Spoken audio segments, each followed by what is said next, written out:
Unfortunately, Amie had a family emergency very last minute, so she's not able to join us tonight, but she really wanted us to go forward and do the event. It was very important to her, so we're going to do just that.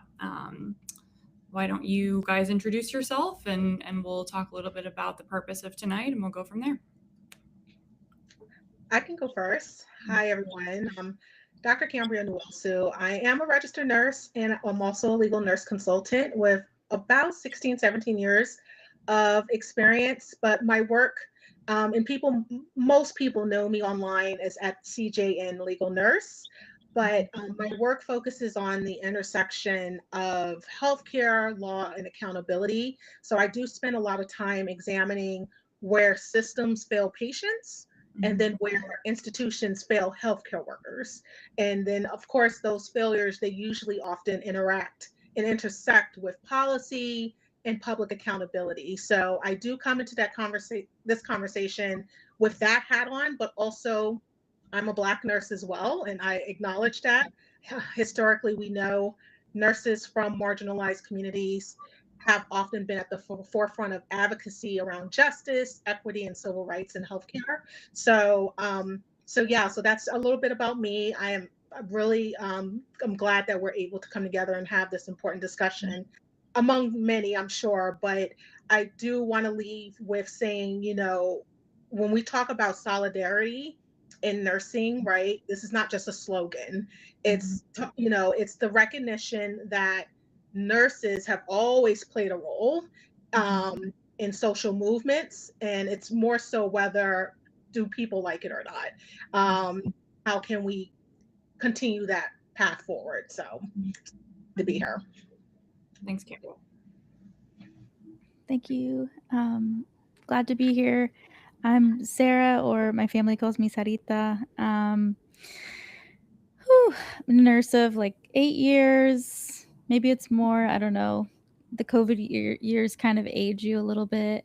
I have a bit of a non-traditional nursing background. I started in an associate's degree program, the same one that my mom went to. And she's a NICU nurse, and she's the reason I became a nurse. And then I did an RN to BSN program during the pandemic. It was really challenging to do both, and it took me longer than I expected. So I worked in adult progressive care at the start of my career, then moved into like surgical care, and then the pandemic hit, and I was 2 years into my career, and I was working indefinitely with patients who had COVID, and it really changed my life and my perspective of healthcare. And at the same time, I was really cataloging dozens to hundreds to thousands of stories of healthcare workers across the country and around the world who were navigating not just the global pandemic, but the inadequate response from our institutions, from a local, state, federal level over multiple years. And I kind of saw the writing on the wall. And, I graduated nursing school at 18. 21. Started nursing school at 18. And so I've been a nurse my whole adult life. And so a lot of my adult life has been surrounding a lot of trauma and witnessing my coworkers, my colleagues, my family members, friends, people that I care about who've gone into healthcare or have needed healthcare experience trauma at the bedside. And I think that's what's missing in a lot of the conversations around healthcare in general, is that we are traumatizing not only the workforce, but the people who are accessing and trying to receive care. And Black women in particular know this because of obstetric violence, which is what birthed, the field of gynecology. So there's a lot to unpack in healthcare in general. And I think that seeing what my mom went through as a nurse when it came to discrimination, being a nurse whose first language wasn't English, and being an immigrant to this country, and witnessing what she went through, and knowing that she loved her role, but there were things that shouldn't have happened to her during her training and beyond, that kind of prepared me for my future as a nurse. But I think once you're in it and you realize it and you live it, and you also hear the lived experiences of so many people and so many layers of harm, it can become really overwhelming. And I wonder if that's where a lot of people are at, is the feeling of overwhelm at these realizations. But for a lot of people, this has been nursing, right? Has been accessing healthcare, has been living in the United States, or experiencing America in different ways globally. So there's so much to talk about. I hope that we can meet as regularly as we can to, speak about these topics in a way that's not sugar-coated, in a way that honors our collective values, and that we can be our full selves, that often nursing kind of pushes us to go into some kind of boxes or be a representation that really doesn't align with a lot of my own individual values. So I'm hopeful with this space. So I'm grateful to y'all. Me too. I'm really glad to be here. My name is Meg Lambrych. I'm a community health nurse and an independent journalist. Sarah, it sounds like you and I have a very similar career. I've been a RN for 7 years, going on 8 years now. I started as a cardiac ICU nurse in July of 2019, so real hot time to be a brand new ICU nurse. And I actually had an absolutely horrible experience before COVID hit, because I was in a really violent unit with a very, very toxic culture and a very toxic leadership that allowed that behavior for decades, probably 30 years. And that totally changed my nervous system, and it changed my career, and it changed the trajectory of my life. I started writing as a way to kind of cope with that trauma and make sense of what I was seeing in the world and the injustice that I was experiencing, not only as a nurse, but, I also, I'm a rare disease patient and a chronic pain patient. And I have been since I was probably 4 years old. So I have a lot of interactions on the patient side as well. And, my work as a writer now exists really at the intersection between understanding and advocating between, the intersection of nursing policy, culture, and politics. Because for a long time, I've tried and been extremely puzzled by nursing policy and healthcare policy in general. And it wasn't until I really started to peel back the layers of the policy, and particularly the nursing culture side, did things really start to make more sense. Not that they make sense, but they made more sense. To me, I think solidarity is everything right now. I think we're facing a time of profound institutional cowardice and betrayal as nurses. And I think we have since the pandemic, and I think it's just been worsening, and there's been so many layers of things being added on. But I think we're in a very flash pan moment where I think a lot of nurses they've been at a breaking point for a very long time. And I think the ICE raids and the violence that people are experiencing with that, the violence that their patients are experiencing, I hope will be the straw that breaks the camel's back. And, the only way out is through, and the only way through is with solidarity and, collective action. So that's what we're here to talk about today. Alex Pretti was a registered nurse at the VA who was murdered by Immigration's Customs Enforcement this January 2026, in addition to 7 other people who have been murdered or have died in ICE custody in 2026. And there were 32 people who were murdered or died in ICE custody in 2025. So before we get started, I would like to have a moment of silence for all of those who have lost their lives. We hold all of them in equal reverence, and we wish that they were here.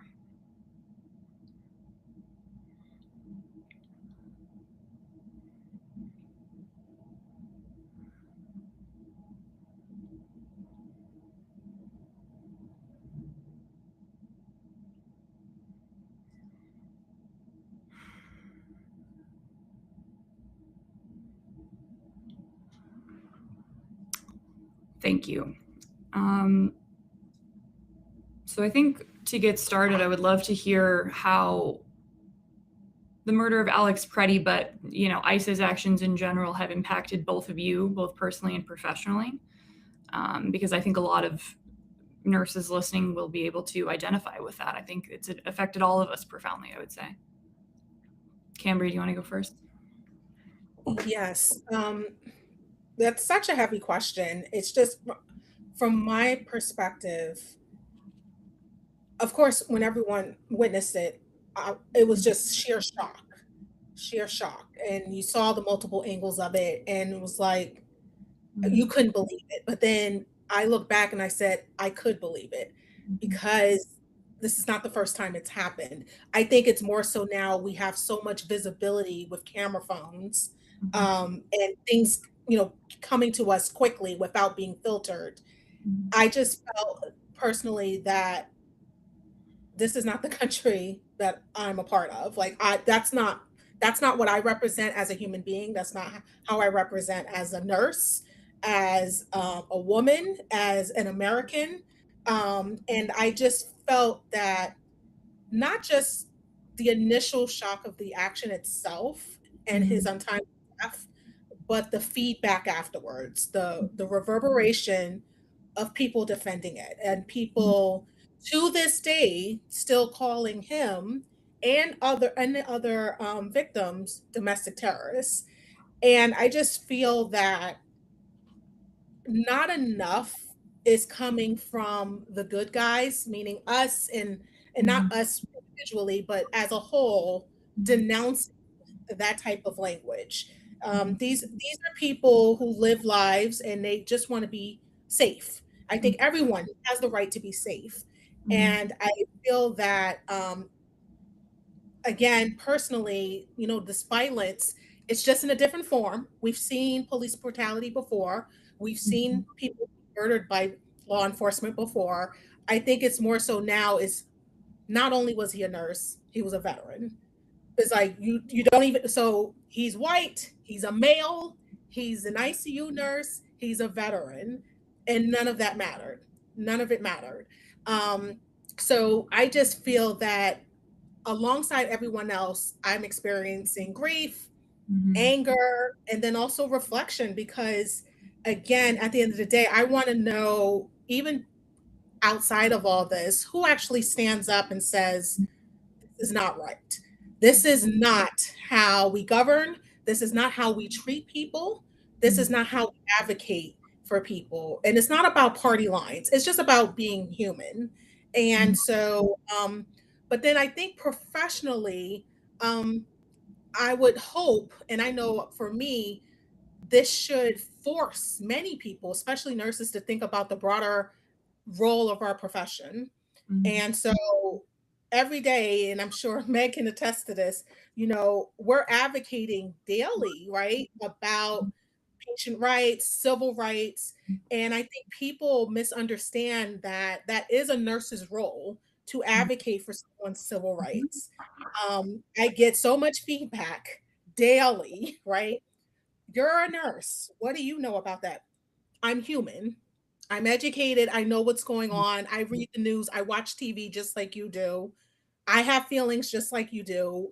Why is it because I'm a nurse, I should stay in my place, or I'm a nurse, I should not have an opinion or a reflection about that? And I think we really need to get out of that bubble. And a lot of that sometimes comes from other nurses that I feel should align in the same values. We all have the same code of ethics, but I'm seeing more and more that's not the case. So now it's like me now reflecting and thinking, wait a minute, if you don't follow the same code of ethics that I do, how are you taking care of patients that look like me? How do you are taking care of patients that may not have the same political view as you? We know that while they're taking care of them terribly. Right. And it's accepted and it's acceptable. And that's not like, and that's where I'm going with this, without really saying it.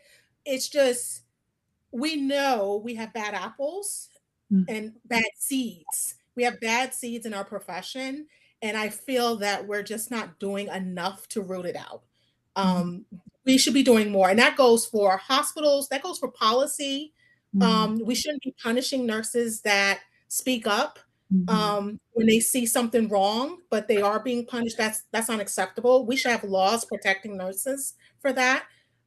We have institutions, national institutions, that are sugarcoating what happened, or even outside of this, when nurses say this is an issue, oh, it's not, it's a non-factor. So I just think globally, like there's so many layers to this, but globally, I really think that as a profession, we're not aligned. We need to get there, but we're not aligned, and it comes from the top down. You can't expect a grad nurse to hold all the weight when they don't have the they don't have the backing at the top. So, so hopefully that answers the question. But to me, it's just so layered. But I just do think we have a lot of work to do. Absolutely. How about you, Sarah? Ooh, it's very heavy. And I echo a lot of what Cambria shared. Right after Alex Pretti's murder, we had a Don't Clock Out, the peer support org I run. We had a vigil for Alex, and not just Alex, but all murdered by the state. And we named that in Minneapolis, George Floyd was murdered blocks away from Alex Pretti. And I think that's where I landed. I remembered hearing George Floyd say, "I can't breathe." And then that brought me back to my patients who couldn't breathe in 2020, And I think that there's such a meshing of that trauma for healthcare workers who do have, a justice lens. And that was the first betrayal for me of nurses not understanding or caring about patients in the way that I did. Because I showed up to Black Lives Matter protests in my scrubs in 2020 in the middle of a global pandemic after my shifts where I was exhausted and demoralized, barely there as a human being. But I still showed up, and my coworkers demonized me and asked if I would be fired for protesting alongside my community. And it shook me to my core that the people that I was sacrificing for, because being a young nurse, being in my 20s, I said, I'm going to go to the front of the front line for my coworkers who were older because I knew that they were at higher risk. And then a few months later, they turn around and demonize me as a person for doing what I felt like nursing is, right? Being embodying justice. And I think I felt all that grief at once when I witnessed, as I post about Alex Pretti, as I read the comments, and I have nurses with their whole, employer role, every alphabet soup next to their name on LinkedIn, dehumanizing Alex in the comment section. And I'm just like, you have no shame and you've learned nothing. That's unacceptable. That's crazy. But they are completely emboldened and protected structurally at every turn by our profession. Yeah. Right? But I think that these moments are grounding in a way because it reminds you of how we can only create safety through calling these things out, holding people accountable. And I think that we failed to then. And it's why we are where we are now. That includes, anti-vax nurses, that includes anti-mask nurses, healthcare workers who don't believe in science, because that's real. People who called it a pandemic that I worked with as we were in the middle of it, and no one wants to hear it. People are like, don't nurses do enough? Like, we've been through enough. Like, don't tell the truth. But we need to. We have to tell the truth because it's the only way that we can get on the path that is true, And I think coming from an immigrant background too, it hurts all the more, because I was talking to a friend of mine who's a social worker, and she said that her family lives in a part of LA where these kind of sweeps are every day, you know, before the news coverage in Minneapolis, like this is in a sanctuary city, right? This is every day where people are being harmed in this way. Or if you're by the border towns, you know, the wall creating horrific injuries for people who are trying to seek safety. And so I think one other layer that we don't talk about enough is how much harm is consented to on behalf of patients in the healthcare system by us as healthcare workers. And the injustice took form for me as a nurse, for my patients who needed dialysis. And I started to ask, why did these young patients need dialysis who are Spanish speaking? What is their risk factor? They're otherwise healthy. Why are they coming to us in end-stage renal disease? And the reason is because of, one, there was a patient who walked 7 weeks without enough water or food to get to this country, and then worked, right, in the fields, and then collapsed because of a lack of ability to actually, you know, use the restroom, eat, hydrate in that role. It's an occupational hazard to feed America for people who come to this country. And I was heartbroken by that reality, and by the fact that these patients wouldn't qualify for Medicare or Medicaid. And so we technically couldn't give them a bed, but we needed to give them dialysis. And because of EMTALA, you cannot deny people emergency services, which not having dialysis when you need it on your body is an emergency in and of itself. So they had this almost like emergent schedule where, you know, we would have to tell these patients, you can come in this day, because you're going to need to, right? But it wasn't technically like a scheduled dialysis, and they couldn't go to a clinic.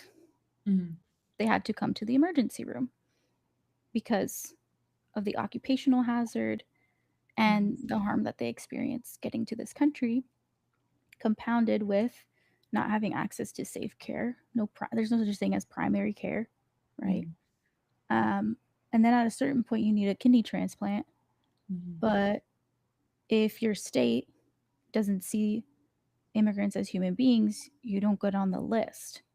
So your choice is, you know, move to a state where you might end up on a list and get the transplant that you need to survive. And so I saw that over and over again.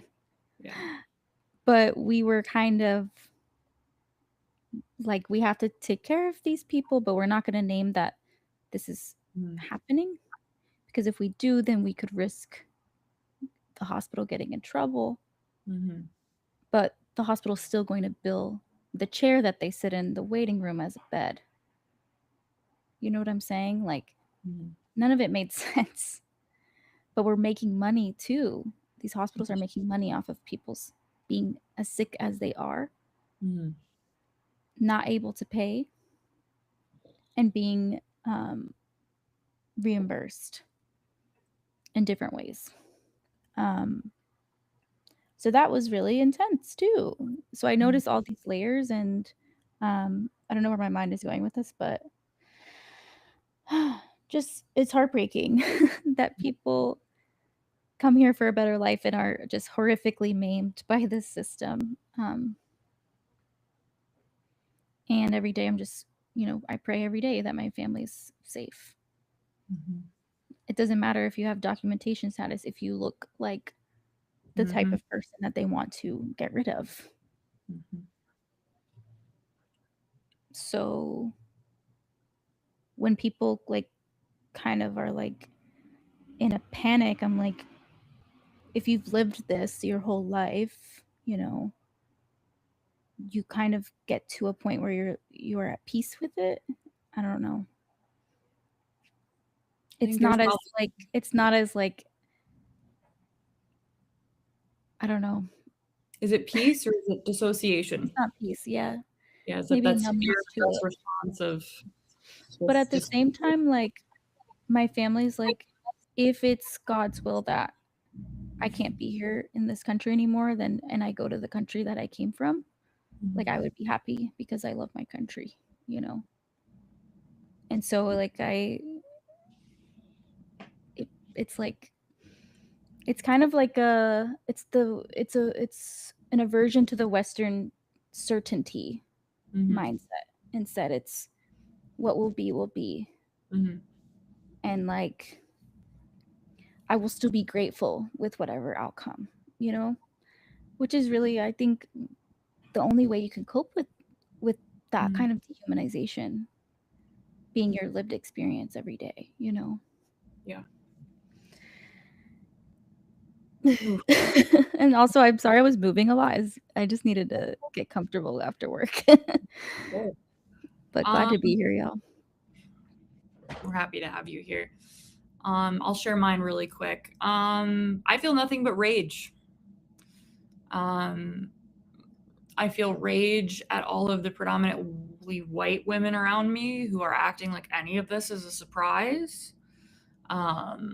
I feel a tremendous amount of anger because we activists, abolitionists, folks in the immigrants' rights space, folks in the Black Lives Matter space have been screaming at the top of our lungs for decades, you know, that the militarized police state would eventually be turned inwards, right? That, you know, a militarized police force can only be used for one thing, and it is to brutalize the citizenry. There's no other reason for it to exist. So this was inevitable, and that's why people tried so hard for so long to stop cop cities and stop ICE funding and abolish ICE, because it's a wholly unnecessary evil organization that does nothing for our country, but now is just doing a ethnic cleansing racial terror campaign. And I feel a tremendous amount of rage that the people who voted for that are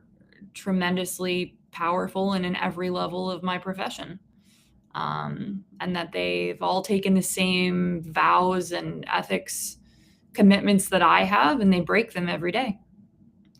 But I can't be surprised because I've watched American citizens, predominantly Black and brown American citizens, be murdered by the police every single day of my life as a millennial. I mean, I'm 32 years old. Nothing about police violence is surprising. The only thing that surprises me is that we haven't ended it yet. But I can't feel anything but like a hollow exhaustion and rage that it doesn't seem like we ever, and you know, to your point, Sarah, I think a big part of what we're dealing with is we are all collectively allergic to accountability in America. We didn't deal with the Confederacy. We didn't deal with the Nazis. We invited 1,500 of them over and we gave them high positions in our scientific communities and academia and our government. And we didn't deal with the January 6th insurrectionists, and we didn't deal with, you know, I mean, our highest level of health officer right now doesn't believe in germ theory. So, you know, we're definitely, this is what happens when you don't, you know, hold people accountable for terrible behavior. But all that being said, we are here. We are here to grieve, and we are here to take space and actually speak to what is, without any type of toxic positivity or nursing jargonification. You know, we're not here to throw out empty buzzwords, the empty buzzwords that litter the ANA code of ethics that I think our profession loves to tout constantly. But I think nursing, more often than not, speaks a lot and says little. And we're here to actually say something of value and importance, hopefully. And we're going to do that by focusing on providing actionable, tangible ways to get involved, build solidarity in your nursing community, and start to rebuild and fight our fascist government, the violence that we face as nurses in a racial capitalist system that puts profits above people and above nurses. And that sounds like a lot, and it is, but it all starts with you. One step, one choice. And I want to offer up a quote that I remind myself of every day, which is, hope is a discipline. It's not something that just happens. It's something you cultivate. And so if you're feeling despair, if you're feeling exhaustion, if you're feeling rage, if you're feeling betrayal, you are in good company. You are not alone. But those feelings are better processed and metabolized together in community. And so that's what we're trying to build here. This is a space for people who, see the world as it is, not to despair, but we can't fight and face what we will not acknowledge. So we're here to speak truth to power and call it like it is, and not, try to put a thin veneer of nursing happy dust on any of this. But we are also here we are all activists. Everyone here in this space is an activist and an experienced organizer. And we are also all troublemakers. We are here because we have paid the price for speaking up in a profession that punishes nurses who speak up. In one way or another, we have all faced adversity. We have all had changes in the trajectory of our career. We thought we were going to go one way. We thought we were going to do something.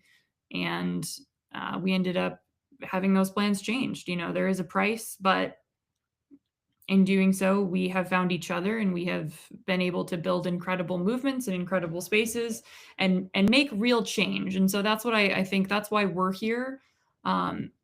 If there's nurses listening today, maybe you're just starting out, you're just plugging in, and everything seems overwhelming and everything seems exhausting. That's okay. You're welcome here, and we're really happy that you're here. And we are here to give you the baby steps, the 101, and lots of different perspectives, I'm sure. We each brought different things here to this conversation, so we're really going to get into that stuff next. But it's okay to feel overwhelmed, and you got to sit with that too. That's a completely normal human response to everything that we're up against right now.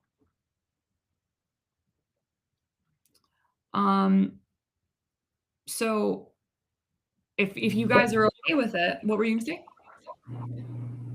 Sarah? No, I was saying that's very well said. So okay. I completely agree. Thanks. Are you guys ready to start talking about some things that folks can do? Some, ways to support themselves, other nurses. You guys ready to jump into that? All right, cool. Who wants to start us off? Do we want to do one each, or do you want to do your own block and then we'll move on to the next person? What would you guys prefer? We can do one each. It's fine. I'm trying to see which one I should start with. Take your time. I think one simple thing, and it don't have to be grandiose, one simple thing nurses can do is just listen and take concerns seriously. Mm-hmm. If nurses just did that on all simple levels, without judgment, without retribution, that can go completely far. So I think that's the biggest problem we're having, right? Outside of just what's going on with our own government system in the United States, it's just institutionally, why are nurses not being taken seriously? They're the ones in the front lines. They're the ones dealing with all of the liability and the blowback and the violence and the concerns that come on a daily basis. But it's very hard to mobilize a nurse, let alone nurses, and they're not being and taken seriously just on a basic level. If someone says this does not feel safe, or I disagree and this is why is that not, why is it a task just to listen and take their concerns seriously? So I just say at a basic level for nurses to do that, but then also even especially our baby nurses, we can't say we're advocates, but you're not being an advocate. You have to grow that spine pretty quickly, because if you're not speaking up when something's not going right, that means you're not speaking up for your patient. Your patient could be damn near almost on the floor and you're just going to let them fall. Like, it's just something as simple as that. I can imagine nurses would actually feel comfortable in bringing those things forward. And then to your point, Meg, that's where the accountability would lie, right? Because now someone's listening, someone's taking it seriously, and someone's being held accountable. So for me, I think we got to start just at the basic level before we get into, protest and things of that nature. Like, start at the root and then kind of go from there. So that's kind of like where I come with it. Because I remember even as a baby nurse, I mean, this is going to age me, but I started in the operating room. That was my initial thing in entry into nursing. Very untraditional. I didn't have medical experience. I went straight into the operating room. And I believe in my first couple of weeks, a surgeon was so mad, he threw a needle at me. And I was floored. First of all, I had to dodge it so I didn't get hit. And I lost it. I said, "Are you out of your effing mind?" And he's like, "Good. Who are you talking to?" I said, "No, I'm talking to you. Are you out of your mind?" I was willing to do my job that day. So it's like, how far are you going to go to advocate not only for your patient, but for yourself? He could have hit someone else. He could have hit me. And so we keep perpetuating these toxic environments because no one's speaking up. No one's being taken seriously. And that has to stop. So I, as you can imagine, grew my spine very early on, but that doesn't happen for everybody. Like, everyone grows at different stages, but I think we have to hone that in immediately, that because you're a nurse, you have to speak out. And so I think, like I said, if every single nurse can commit to just listening and taking things seriously, we can go far. We really can. I just think we're not doing that. We're just, at a basic level, we're not even doing that. I definitely think our leaders aren't doing that. So right, that's why I say all nurses, not right, not just nurses at the best, right? Everyone. If everyone did that, listen and take things seriously, especially our leaders, then that would be a non-starter. So we're gonna get back to that. How about you, Sarah? Oh, no, what Cambria said, especially about the new grads needing to develop the spine, and that's the thing, is we've been disempowered, and advocacy has been like amorphous. It's like, you advocate for your patients, but how? You advocate for your patients, but if that includes like, writing out reports that you were unsafely staffed and telling the Department of Health, is that allowed? When you try to use your anonymous reporting system and you write something that is traceable to you and then suddenly you're in somebody's office, is that advocating? It is, but are you allowed to use those proper channels? Are you safe? No. And then, like Cambria's point, when it comes to physicians specifically, nursing not only aspiring to be at the level of this profession on a organizational level, really has been a disservice to us, because it has disempowered us. Because why am I, with a group of new grads and all of them are telling me that their doctors are telling them to put all of their orders in for them, because they don't know how to use the EMR and they don't know how to put their own orders in. And because this is in a teaching hospital, they're used to residents at teaching hospitals doing their work for them, that they want the nurses to be interchangeable with them, and they're putting their licenses at risk. No. Because that's what's happening. That's what's happening everywhere. That's happening everywhere. Oh yeah, that's an old practice for sure. Yeah, I remember everywhere. that. And what else? Their preceptors are telling them this is just the way that it is. You don't want to poke the bear. You just have to do this. You have to do this. And then you got nurses putting in admission orders. You got nurses putting in HMPs. Because it starts with one thing and then it turns into everything. Mm-hmm. Because once you become a doormat, people are going to keep stepping all over you.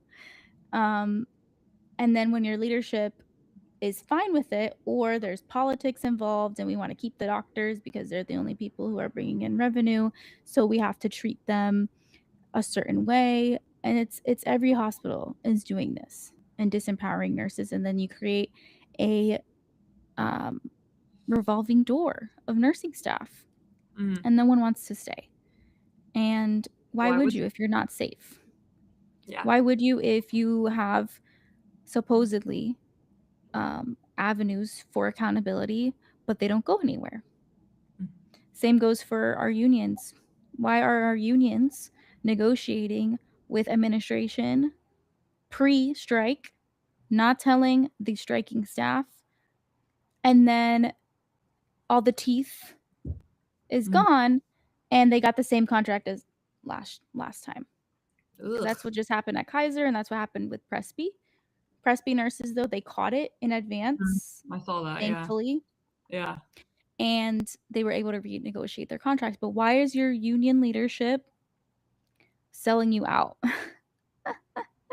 Why are our politicians also aware of when the strike's going to end and coming to the picket line, but they want that reassurance at the same time that it's going to end, so then they're going to be able to be okay when it comes to elections, that the community is going to have reassurance that the nurses aren't striking for too long, right? We can't have that for too long during election season, because that's what's happening.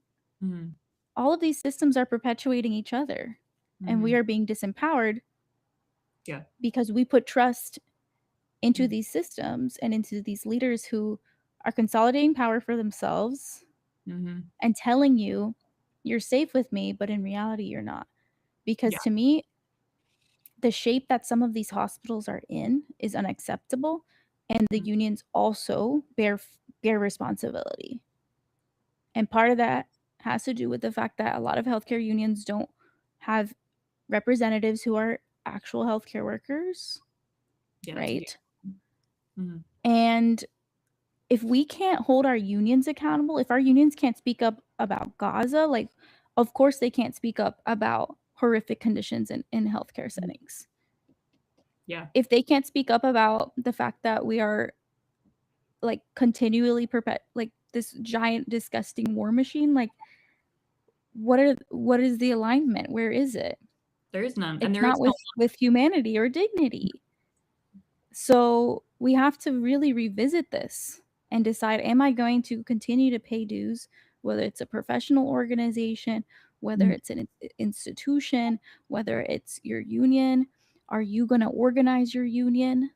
Are you going to run for union leadership? What are we going to do to reshape these structures? Because we can't just burn it all down and try to start from the top. Like, we need to at least have some kind of infrastructure that exists, but we can pick away at things slowly but surely, and install people strategically, right, to do the right thing. But we have to do that by becoming more organized. We have to do that by sitting in our city council meetings and listening to how things really get done. We have to stop mindlessly paying our dues and then asking why we're not getting what we want. We have to show up to our union meetings and vote. Yeah. Because you're paying anyway, my loves. You're paying regardless. I don't even know what else I was gonna say. But in terms of like also building community, peer support, checking in on with each other, like Cambria mentioned, listening to one another and not gaslighting each other, not Mhm. saying, I got through that shitty kind Mhm. of shift. Can't believe you didn't, you Mhm. know, or I worked 10 days in a row. Like, why Mhm. would you take a few days off? Oh, you want vacation time? Mhm. That's so annoying of you. Like, why would you want to take time off? Mhm. Or, you know, normalizing taking time off for mental health days, Mhm. especially when a nurse has had their patient die during their shift or has had a really traumatic code. Mhm. What are we doing to like humanize each other in every sense? Mhm. Please. Yeah. I don't know. I don't even know if I finished the thought. Oh, you're good. I'm so Everything tired, guys. about is while both of you were talking, right? Sarah, I know you're making some good points and there's oh gosh. So fun fact about me, I am my whole life's work is the labor rights movement within nursing in the past century. And everything you guys are talking about, Cambria, as far as why aren't people speaking up? I think it's really, really important when we talk about nursing to understand that we exist in a two-tiered system, right? There are working class nurses who are usually RN, LPN, LVN prepared, doing the vast majority of the nursing care. And then there is our what Barbara Ehrenreich would call the professional managerial class, right? So they're not the ruling class, they don't own the capital, but they've also made it very clear that they want nothing to do with us, right? So it's all of the academics, the professors, the administrators, the hospital executive nurses, the type of folks who make the policies and do the budgets. Um, but to Cambria, to your point, they're not listening to the working class. The vast majority of the 4 million of us who are nurses in America, the vast majority of us are non-graduate prepared nurses. And there is a massive, massive chasm that exists between us and the leaders, as they fancy themselves. And I think it's very clear for decades, right, that those people have chosen profits for the hospitals so they can have access to prestige and power and wealth themselves. And we've gotten farther and farther and farther away in terms of what our professional organizations are doing to advocate for the vast majority of nurses, right? The people who are doing direct clinical care. And that includes a lot of like nurse practitioners and stuff too. Not all, graduate prepared nurses are in the PMC class, but the ones who are making the policies are, the ones who are running the professional organizations are, the ones who are running our academic institutions are. And it's very clear if you look at any of their policy positions or any of the things that they've pushed for in the past 50 years, it's becoming increasingly clear that it's not for things that are going to improve the lives of the vast majority of nurses. And so everything you guys are talking about are structural issues, right? Why are some nurses able to speak up, Cambria, when a person assaults them? Because they are in a structure that supports that, or they're not. They're in a management system that they can go to a manager and they have the psychological safety to do that, or they don't. And the reality is, to your point, Sarah, because we've gotten so far away from active solidarity and that class consciousness that really kept the OG union nurses really active and on everybody's ass and really reading those contracts, we don't do that anymore. And so we as the profession, because we are unbelievably exhausted, burnt out, morally distressed, because the work environments have gotten so terrible, because no one's been fighting for us for so long, it's so hard to do that as a working class bedside nurse, long-term care nurse, community health nurse, right? It's unbelievably hard to do that when you're spread so thin. And that's the point of all of those things, right? That's why our unions have gotten so weak. There was a time in the US when like 25% of the entire working population was unionized. and the quality of life was the highest it ever was. We're very, very far away from that. And to your point, Sarah, we have to take accountability on some level, because the reality is Americans view politics and policy like sports teams, and they kind of just think they do like a one and doneer. Maybe they vote once every 4 years. Maybe they join a union and they never do anything with it ever again. They don't go to meetings. They don't go to policy. They don't know what's going on the unit. And then it sucks, and they're kind of just surprised by it. So the reality is the vast majority of these are massive systemic issues, but the only way we change massive systemic issues for society is coming together as a collective, as the worker. And, to your point, that starts with, if you have a union, joining it. If you are part of the union, you have to go to the meetings. You have to know what's going on. You have to have an active vested interest in what's going on, or you're going to get whatever they serve you. And most of the time as nurses, it's not going to be good for us. Whatever they end up serving us, we don't like eating it. Correct. And to piggyback off of what the both of you just said, it's not just attending the meetings, right? Mm-hmm. Push back at the Mhm. meetings. If you hear something, Mhm. you see something that doesn't align with what, or it doesn't, you don't visualize this is not what's truly happening, and you need to be able to speak up. And I think that's a big problem, especially with our organizations. Everything's about neutrality, right? Mhm. Just so, to your point, Meg, so they can stay in a certain space and not ruffle the feathers of other spaces. We've long passed that. You cannot be neutral when it Mhm. comes to things such as life and death. You Mhm. cannot be neutral when it comes to nurses and just human beings being able to live safely. I should be able to go to work and come home to my family, right? No one should have to deal with that. We didn't sign up to be law enforcement. We didn't sign up to be in the military, and where there's a chance you may not come back home. So I Mhm. just think that, yes, absolutely.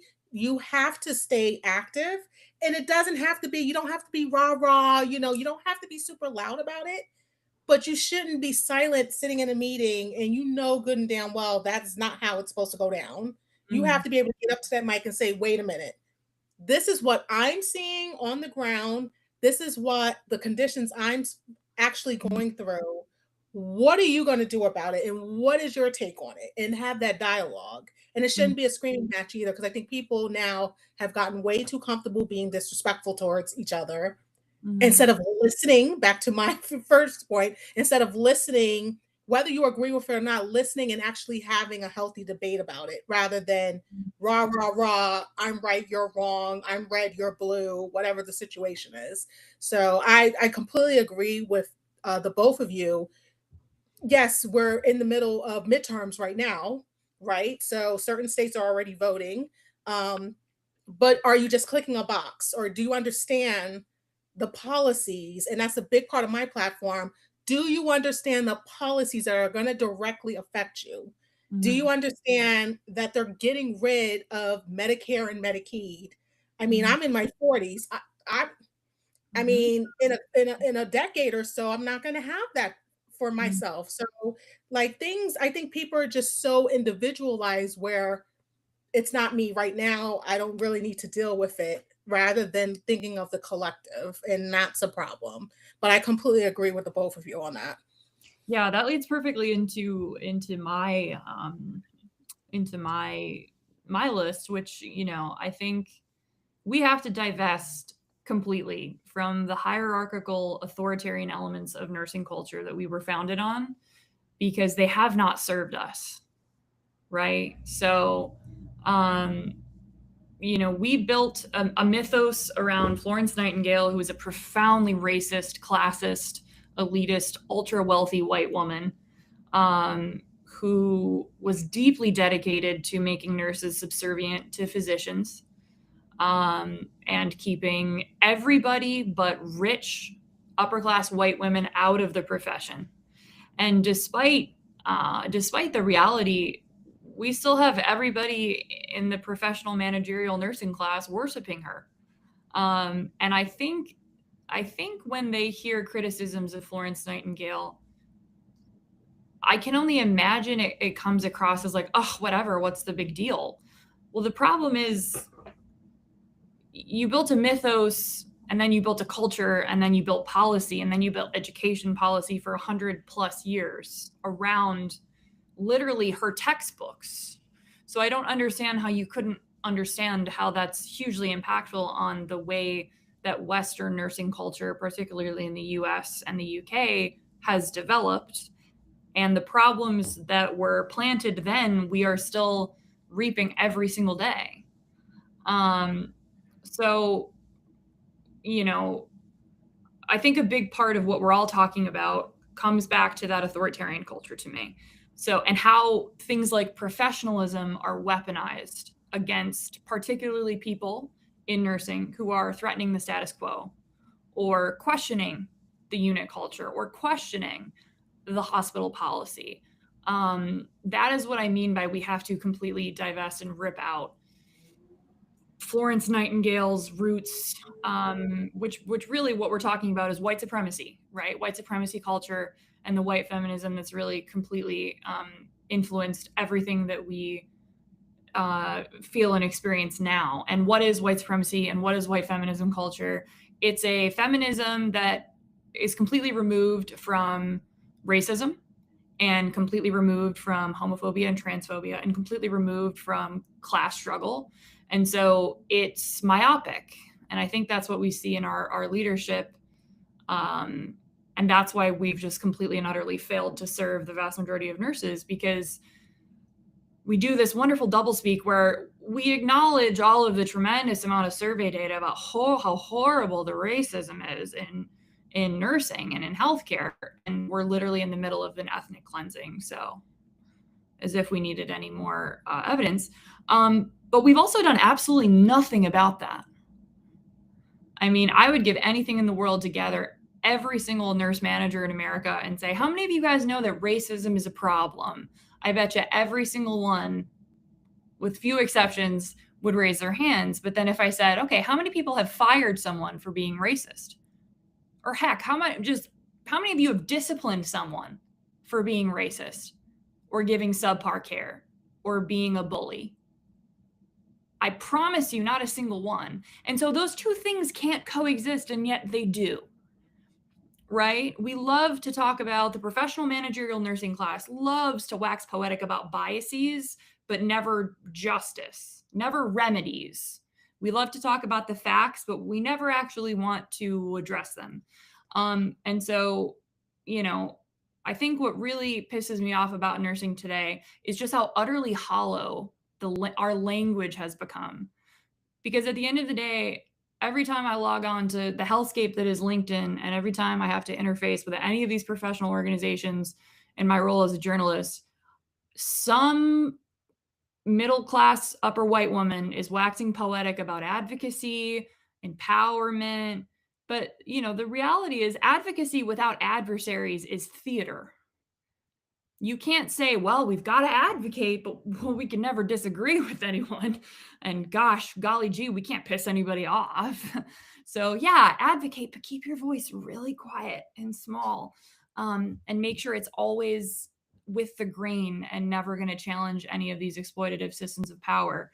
And yeah, we want you empowered, but we also really need you to pick up that overtime. And yeah, Sarah, to your point, yeah, I want you to overlook the safety issue, and I need you to look the other way on this. And yeah, that attending's super abusive or sexually harassing, but golly gee, he brings in a ton of money for the hospital. So you cannot put forth these banners of advocacy and empowerment and wax poetic about our code of ethics, and then live in such an utterly hollow, cowardly way, which is what the nursing profession has done for decades. And that's why we're living with such horrible conditions as nurses. So we have to divest from that. And what does that look like? What does that mean? We can't have new clan members as nurses. I'm speaking for myself now and no one else here, right? These thoughts are my own. You cannot vote for ethnic cleansing and be a nurse. and be a safe nurse. You cannot vote for ethnic cleansing and concentration camps and be a safe colleague. You can't want immigrants killed and disappeared and be a reporter. Like, none of these things make sense, and yet these are conversations that we refuse to have, because then we would have to acknowledge that 35% plus of our profession meet all that criteria, and what would we do about it? And I think that's kind of the nature of the complete failure of our nursing management at this point, our leaders. I think that's why they stick with hollow language. They talk much without saying anything at all, because I think if you pull on a single thread at this point, it all falls apart. Yeah. But in my opinion, there is no moving forward without completely divesting from those forces. They can't coexist and bring safe patient care and have, BIPOC people and everybody in the nursing profession. If you invite both wolves and sheep, you're only going to get wolves. And that's what we've done in the nursing profession for 150 years. We say all are welcome, but really, who's actually welcome in that environment? What were you going to say, Sarah? I think classic example. Professional nursing organization conferences sponsored by United Healthcare or the Hospital Association, every delicious pharmaceutical company known to man, all the tech companies that have actually exposed healthcare systems to more risk when it comes to patient data being stolen or hospitals being closed because of data breaches and ransomware, because we've allowed all these random third parties to sell some kind of product that nurses can't even use and doesn't actually make things any better. And then having all of those added variables increases exposure. And then we have the Change Healthcare hack that led to closures of hospitals across the country. That made our hospitals even more vulnerable under the guise of better technology, XYZ. And then we're parading all of this and aligning ourselves with some of these companies and organizations. And because we're like, that's where the money is. That's the only thing that's going to keep the lights on. Setting aside values is what keeps the lights on. And that's what nursing has felt like for me. And the lack of clarity about eugenics, the lack of clarity about the harm is why we are where we are. I didn't have a chance. I was born in 1997, right before, I think it was Rick Scott founded the Hospital Corporation of America, before it was the Hospital Corporation of America, and created what is privatized healthcare. And nursing as an institution never said, you know what, maybe we should push back against this in a meaningful way. You know what I'm saying? Like, we had chances over many decades, and now it's my generation, Gen Z, Gen Alpha. These nurses have already gone through so much and have very little like leadership and are having to look inwards to do what they can. And I get asked all the time, why don't new nurses want to be aligned with like the American Nurses Association or legacy nursing institutions? I'm like, you don't understand how far removed you are from this new generation. They believe that Florence Nightingale was a racist and eugenicist and know that history. They want to know why their nursing textbooks were recalled for discriminatory language, because mine was in 2018. And they feel like it's not enough. And also they've seen, especially because a lot of us, especially nurses from minoritized backgrounds, we come from families of nurses. So we've seen our family members either experience the healthcare system or experience nursing and be betrayed or harmed. Yep. And like, you know what I mean? You can't hide this truth anymore. So the need to continue the cover up or the tiptoeing, like, it's embarrassing. We know what it's going on. And this is the same shape as every other form of systemic violence and harm. Like, you are perpetuating this. This feels familiar for a reason. And I don't know what it's going to take. I don't know. I think, yeah, I know. I think and I can only speak for myself, but as a Black nurse, especially, I completely agree with Meg. First of all, thank you so much for pulling out what it is. A spade is a spade. Nursing is built on systemic racism and colonialism. Like, that's the history. Was I taught that history back in 2000s, 2008, 9, 10? No. I had to learn that a lot later. And I'm sure there's millions of nurses just like me that are, had to learn late. But especially now, I mean, we have to also now center back into where we are now, especially in this country, where we have, unfortunately, a government who completely believes that we should not have civil rights. We should not have any type of equality. They're tearing down civil rights departments left and right. They've either fired everyone and closed shop on purpose. They have the EEOC, the leader of the EEOC now is perpetuating reverse racism. So they're empowering white males to now bring lawsuits against employers or people saying that they've been discriminated against. So it's hard, especially I can speak for the Black community, knowing that 94% of Black women did not vote for this, we saw this coming a mile away. It's hard to even have them entertain a conversation about change in this moment.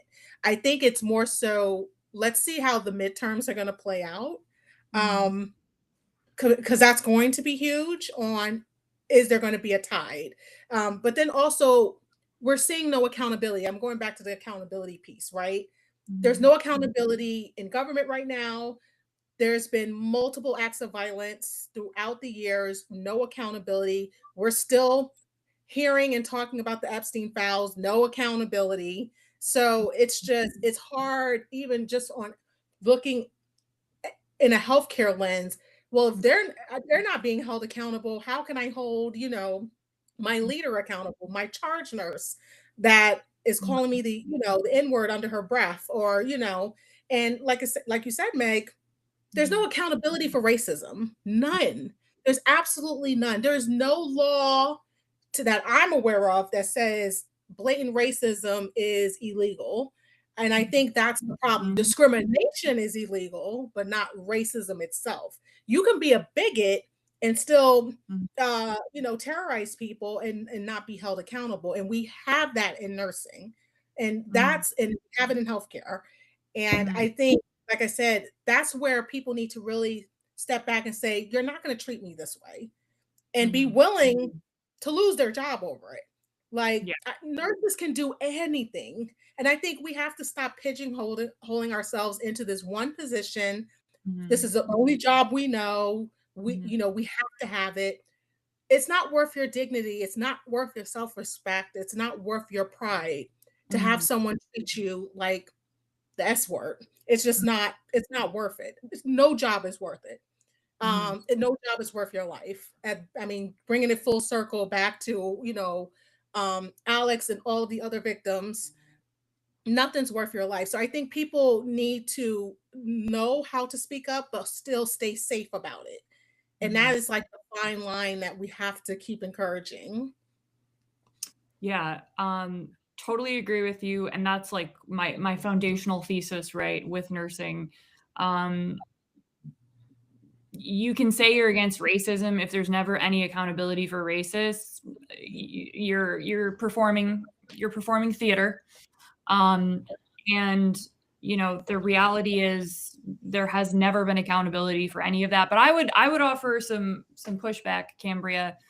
It is not up to the individual to protect themselves from things like systemic racism, homophobia, transphobia, ableism, whatever. That is our job as a profession, right? To build systems in place it should never be up to the individual to fight racism 1v1. The fact that we have put them in that position means we have already failed. And that's exactly we what we're talking failed, but we have, right, Meg? So we have failed.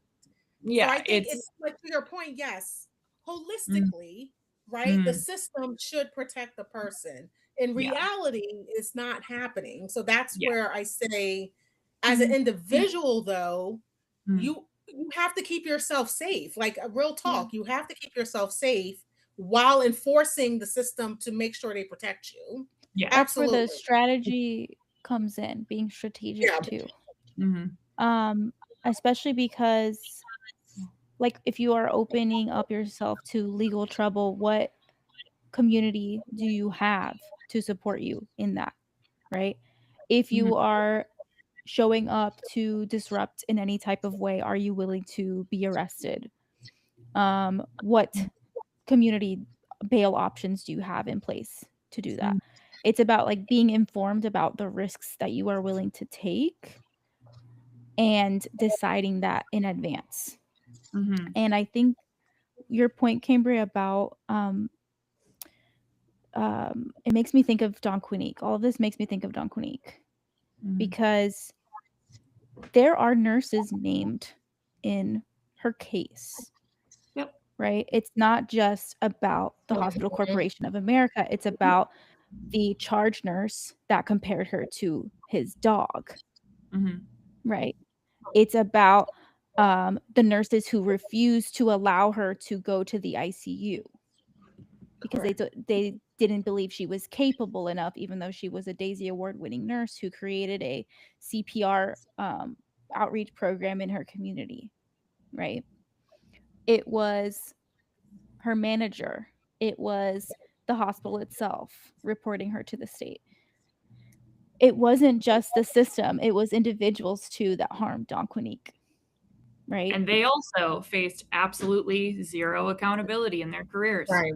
No. Right. They're still working and or they have advanced in their careers since. Correct. Whereas Don Quinique has been unhoused with support from a nursing colleague, but truly without support from our institution. And I think our legacy institutions, I think, is because it opens up the can of worms that they don't want to touch, which is that accountability. Yeah, because again, if we really took this on, we'd lose at least 35% of our nursing population. That's the population that we know willingly, in survey data, has said that they voted for Trump 3 times, who are nurses. I think that number is probably higher, usually with survey data. Oof, I didn't know that stat, Meg. I believe it. I felt it, but we all know. I feel it in my comments every day. I feel it. They are there and they're loud about it. Like they don't care. And I'm like, you should not be a nurse at all. I was like, it's just like I've had to report a couple of them just because they are blatant about their racism, about their homophobia. It's insane. So I believe it. And nothing will be done. And I think I'm going to write about that soon. I think we really need to talk about and I mean, I've talked about this in my article on Don Quinique, Joppy versus Redonda Vaught, but man, is there such a tremendously obvious hypocrisy in the way in which we as the nursing profession weaponize professionalism. We have 2 sitting congresswomen currently who are fascists, who openly voted to kill tens of thousands of people by removing their access to healthcare and their access to food.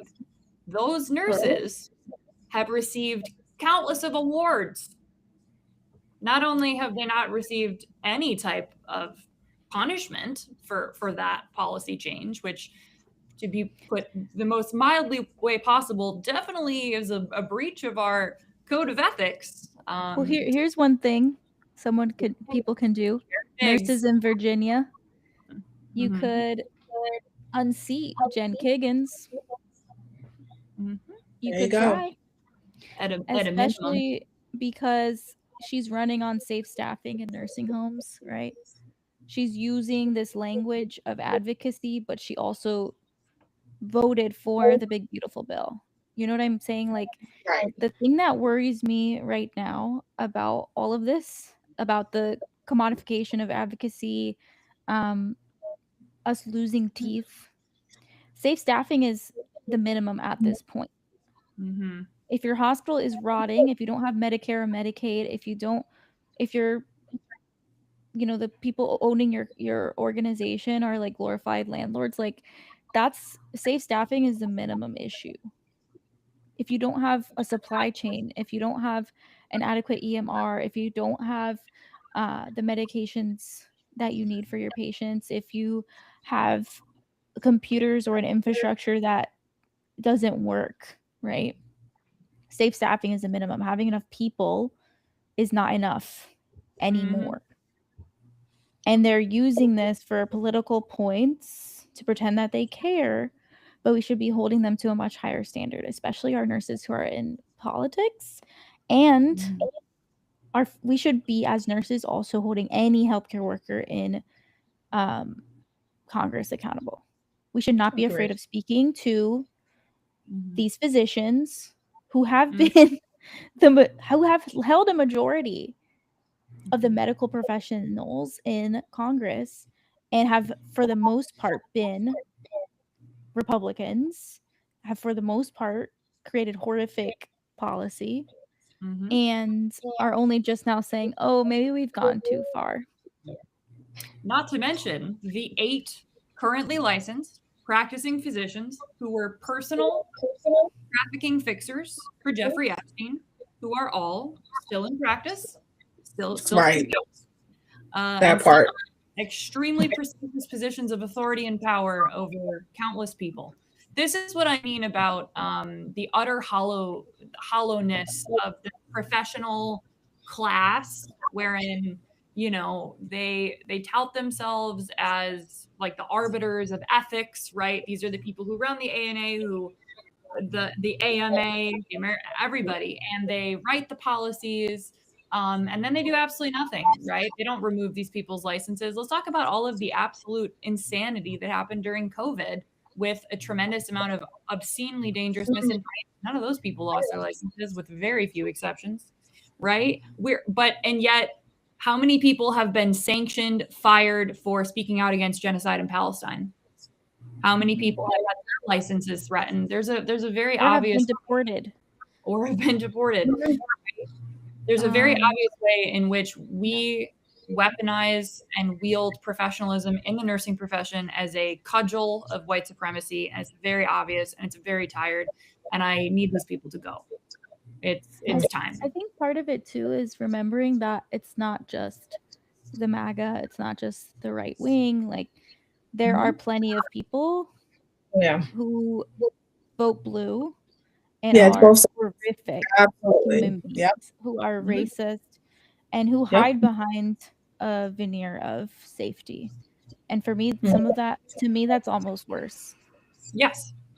And because you know how to make people feel safe, but you're not actually safe to be around. And I think that's part of why there's this commitment to nonpartisanship, because in the right rooms, these people are all aligned when it comes to not picking and choosing who deserves dignity and access. Yeah. In my opinion. And the people who honestly piss me off more than either of those groups are the nice whites. They know that's bad. They don't like that stuff. Will they ever check that person at work? That colleague, that coworker? No. That to me is my least favorite group, because the other two, I at least know what you're about. And okay, you're vile. Cool. I know what I'm working with. The other group, you know this is awful. You know it's vile. You know it's evil. You know better. But you are so dedicated to your own creature comforts that you are unwilling to even step into the most basic level of discomfort socially.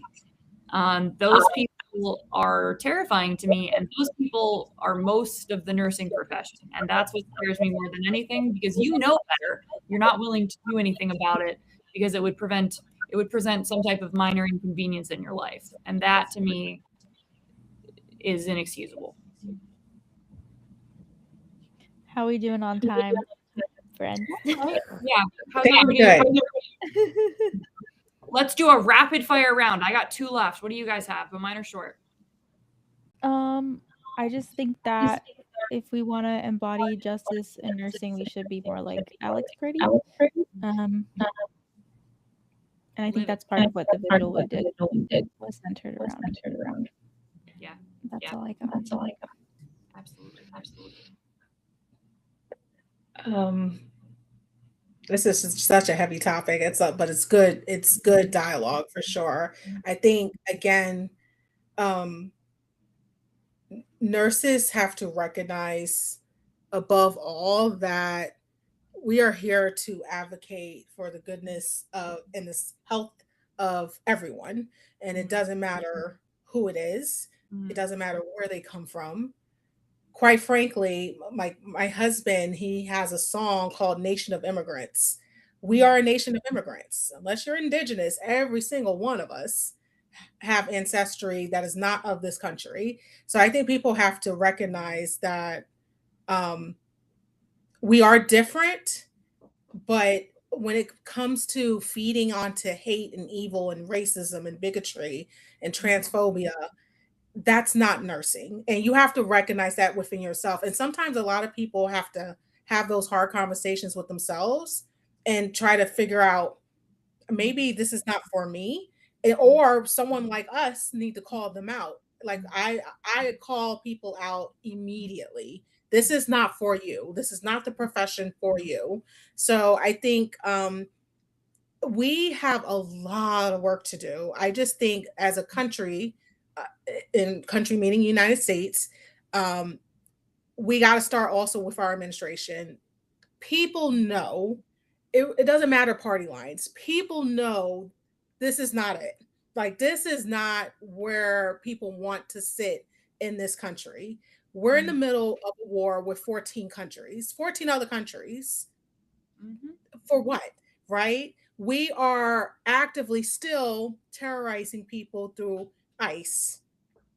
We are still having people in office that are convicted pedophiles. You know, so it's just the country as it sits right now, you know good and well, if you have any IQ, this is not the move. This is not it. So we have to recognize that, say, you know what, we got to stop this mess. We need to change it.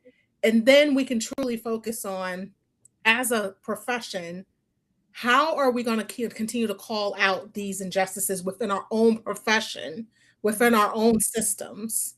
And it does start with calling these systemic leaders. I use that really loosely, the word leaders, because I believe you truly have to earn being a leader. You have to earn it. And so I truly use that term loosely just to say that we have to hold them accountable. I was just associated with a different organization just merely months ago. And when this Alex Pretti murder happened, they tried to sugarcoat and minimize the language. And I said, I cannot be a part of that. You either are going to have to say what happened to him. We all saw it. Or if you're going to continue this narrative of him being, he shouldn't have been there, or he shouldn't have been protesting, or whatever language you want to use, I cannot be a part of that. And I had to distance myself. And I made sure I put that in writing. I want you to hear what I'm saying, and this is why I'm saying it. You have to call these people out at that moment, not years later when it doesn't matter. So I think if we can just do that, call people out on their mess, we can get somewhere. And then at the end of the day, vote. Like I said, we got midterms coming up right now. Sarah made great points. We have multiple leaders in office right now that shouldn't be there. Get them out. We actually have people that really want to do the job and do a good job.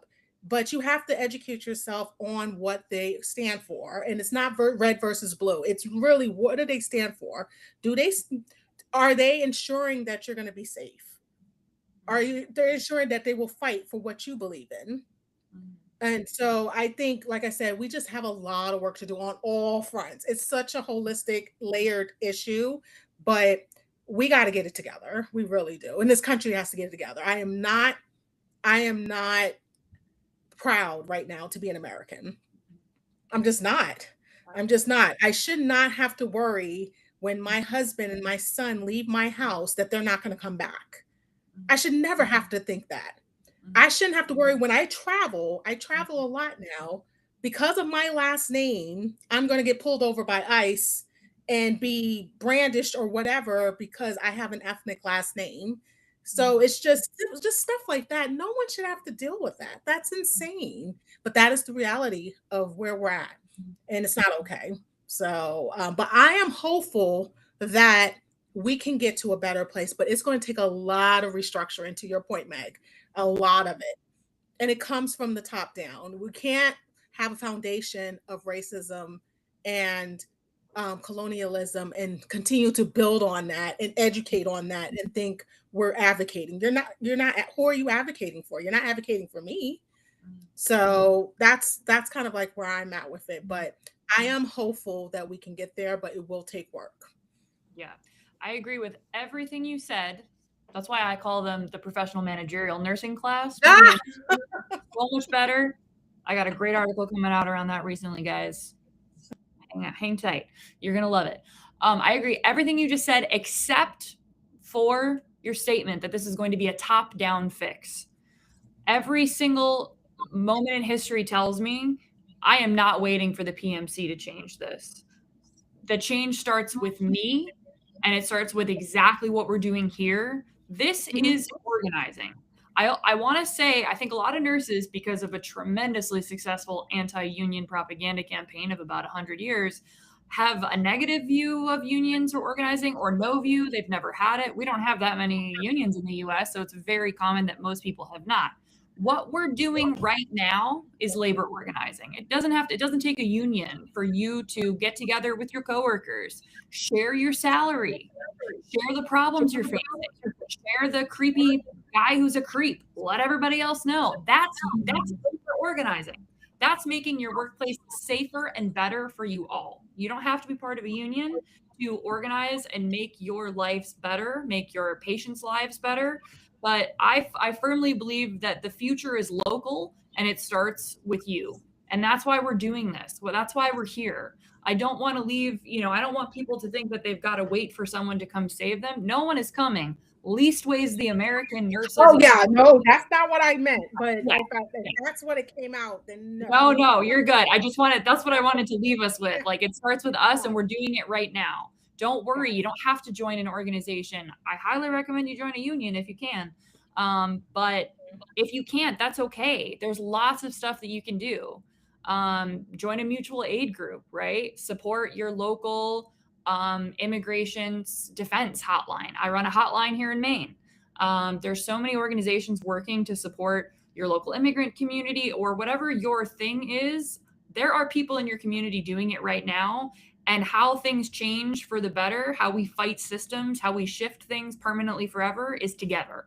And you can plug into something right now to make your community, your job better. You do not have to wait for someone to do it for you. I have to run, y'all, but thank you, everyone. Bye. Thanks so much, guys. Till next time. All right. Meg, just if you want to just double check with Amie. I don't think anything streamed, but I think it was all recorded. But it did record. So yeah. I think unfortunately the second step didn't happen, but that's okay. But at least we can send it out, hopefully. Yeah, we can send it out. So, but it's a pleasure and awesome. I'm sure Great we'll to see you very shortly. So all right, have a good one. Bye. There should be a way to restream it. Okay, bye.